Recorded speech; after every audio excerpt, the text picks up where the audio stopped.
नमस्ते दोस्तों, मेरे चैनल पर आप सबका स्वागत है। आज मैं आप सबको बताने वाली हूँ गोवर्धन पूजा की कथा। गोवर्धन पूजा के पीछे एक कहानी है और कहानी शुरू करने से पहले आप सभी को गोवर्धन पूजा की हार्दिक शुभकामनाएं। तो कहानी कुछ इस प्रकार है कि देवराज इंद्र को अपने ऊपर अहंकार हो गया था और उनके इस अहंकार को दूर करने के लिए श्री कृष्ण ने एक तरकीब सोची। उन्होंने सोचा कि अब उन्हें कुछ करना होगा जिससे कि इंद्र देव को उनका जो अहंकार है वो दूर हो जाए। तो जब एक पेड़ के नीचे जब श्री कृष्ण लेटे हुए थे, तो जब वहां से वो उठे और जब वो ब्रिज की ओर जब वो जा रहे थे, जब ब्रिज में वो भ्रमण कर रहे थे यानी कि घूम रहे थे, तब देखा उन्होंने कि जो ब्रिजवासी हैं वो बहुत ही ज्यादा हर्षोल्लास से बहुत ज्यादा तैयारियां कर रहे हैं किसी पूजा की। तो कृष्ण जी ने अपनी माता यानी यशोदा मैया से पूछा कि मैया, ये पूजा किस चीज की है, मतलब किस भगवान की पूजा हो रही है और आप लोग इतनी तैयारियां क्यों कर रहे हैं।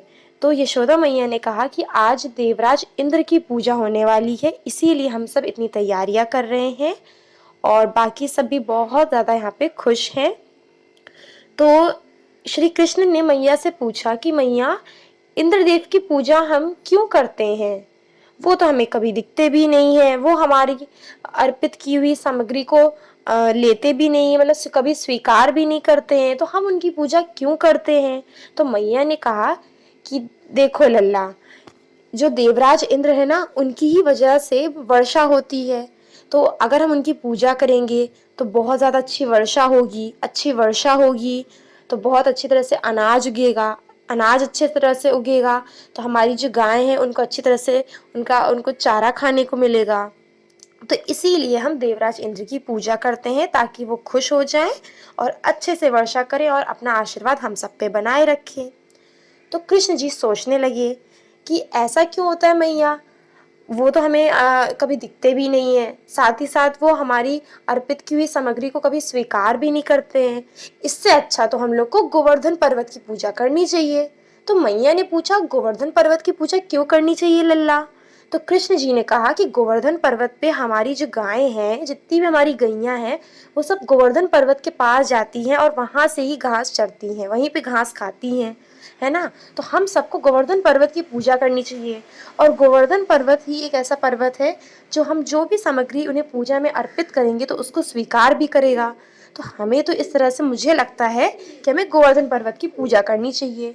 तो जब एक तरफ से जब उनके कृष्ण जी के जब पिताजी यानी कि नंद बाबा जब वहां से आ रहे थे, तो उन्होंने कहा, देखो कृष्ण, ऐसा नहीं होता है, हम लोग हमेशा देवराज इंद्र की पूजा करते हैं तो हम उन्हीं की पूजा करेंगे क्योंकि उनकी वजह से हमारे यहाँ वर्षा ज़्यादा अच्छी तरह से होगी और बाकी सब जो चीज़ें हैं जैसे अनाज उगेगा अच्छा और हमारी गायों को अच्छा चारा भी मिलेगा।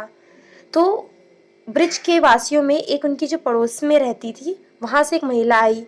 तो उसने कहा कि कृष्ण, इस तरह से हमें तो सिर्फ देवराज इंद्र की ही पूजा करनी चाहिए, लेकिन जब कृष्ण जी की बात को लोगों ने सुना, उनकी बात पे ध्यान दिया, बहुत ज़्यादा ध्यान दिया, तो बाकी जो ब्रिजवासी थे वो सब गोवर्धन पर्वत की पूजा करने के लिए तैयार हो गए। तो उन्होंने कहा, हाँ, बात तो आप सही कह रहे हैं कि कृष्ण जी की बात को मान के उन्होंने गोवर्धन पर्वत की पूजा करने का तय किया। ठीक। फिर जिस तरह जब गोवर्धन पूजा का दिन आया तो बाकी सब लोग ने इंद्रदेव की पूजा को छोड़ के गोवर्धन पर्वत की पूजा की। तो ये जब आसमान से जब नारद ऋषि जब यहाँ पे आए पृथ्वी पे, जब उन्होंने देखा कि चलो मैं इंद्रदेव की पूजा में जाके सम्मिलित हो जाता हूँ, जब उन्होंने देखा कि यहाँ पे तो इंद्रदेव की पूजा ही नहीं हो रही है, यहाँ पे तो गोवर्धन की पूजा हो रही है, गोवर्धन पर्वत की पूजा हो रही है, फिर वो वापस से इंद्रदेव के पास चले गए कि बताने लगे कि ये देखिए इंद्रदेव, धरती पे तो आपकी पूजा हो ही नहीं रही है, वहां पे तो पूजा हो रही है गोवर्धन पर्वत की।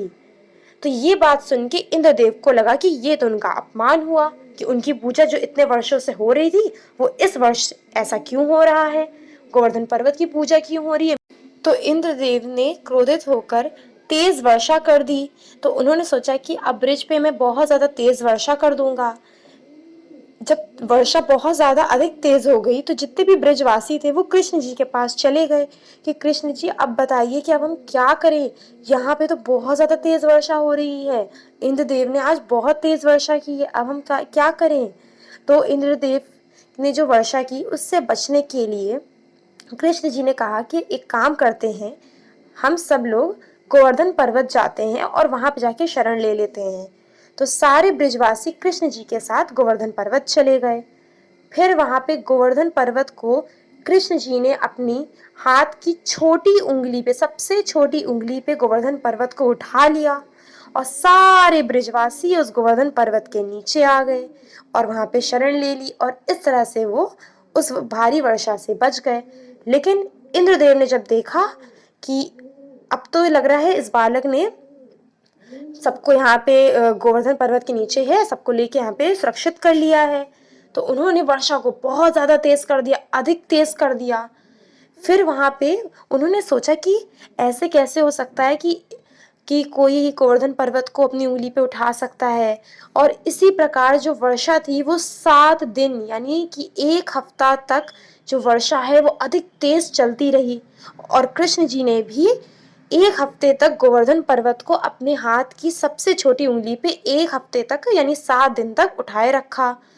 फिर उन्होंने सोचा कि ऐसे हो कैसे सकता है, ये आखिर बालक है कौन जो ये इस तरह से काम कर सकता है, गोवर्धन पर्वत को 7 दिन तक अपने इस छोटी सी उंगली पे उठा सकता है।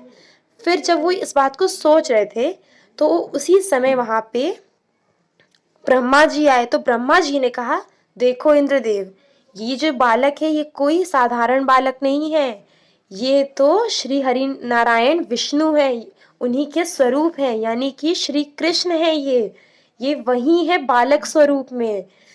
तब इंद्रदेव को समझ में आया कि अच्छा ये तो हमारे श्री कृष्ण है, ये तो श्री नारायण है। तभी ऐसा हो सकता है कि इन्होंने 7 दिन तक एक गोवर्धन पर्वत को, इतने बड़े पर्वत को अपनी छोटी सी उंगली में इतने आसानी से उठा लिया। तब उन्हें अपनी गलती का एहसास हुआ और तब जाके इंद्रदेव ने कृष्ण जी की पूजा की, उनसे कहा कि क्षमा कीजिए, मुझे मालूम नहीं था कि ये आप हैं बाल स्वरूप में। और इस तरह से इंद्रदेव ने कृष्ण जी की पूजा की और उसी दिन से गोवर्धन पर्वत की भी पूजा होने लगी। तो हर साल गोवर्धन पर्वत की पूजा के साथ साथ कृष्ण जी की पूजा ज़रूर होती है, क्योंकि उन्होंने ब्रिजवासियों को बचा लिया था इंद्रदेव के उस वर्षा, बहुत ज़्यादा अधिक तेज वर्षा से। और इंद्रदेव का जो घमंड था उसको भी, जो उनके अंदर अहंकार था उसको भी दूर कर दिया था। तो अगर आपको मेरी ये कहानी अच्छी लगी हो, ये कथा अच्छी लगी हो, तो लाइक शेयर एंड सब्सक्राइब कीजिए और कमेंट में जय श्री कृष्ण ज़रूर लिखिएगा। तो चलिए अब मैं आपसे मिलती हूँ नेक्स्ट वीडियो में, तब तक के लिए बाय।